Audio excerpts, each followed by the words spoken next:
Alors, il y a quelques jours, Renault a dévoilé son nouveau boss, Monsieur Provost. C'est pas Franck Provost, c'est François Provost, du coup. Il devrait remplacer donc Luca De Meo, c'est donc fait, pour rappel, italien qui a endossé Losange, a officiellement quitté ses fonctions le 15 juillet. L'année dernière, il avait pourtant été renouvelé après maintenant de 4 ans.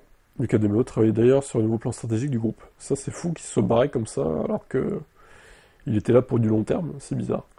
Visiblement, l'idée était de poursuivre son travail et d'avoir un dirigeant rapidement actif pour cela. Le conseil d'administration a favorisé le choix d'un remplacement en interne. Le nom de Maxime Pica a ainsi été écarté.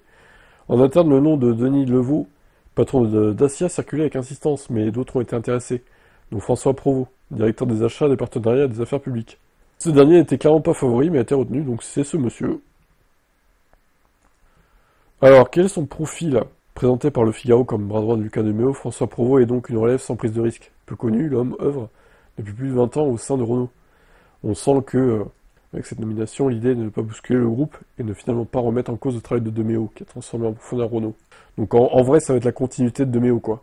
Pas besoin d'un nouvel électrochoc, même si Renault affronte à nouveau des turbulences.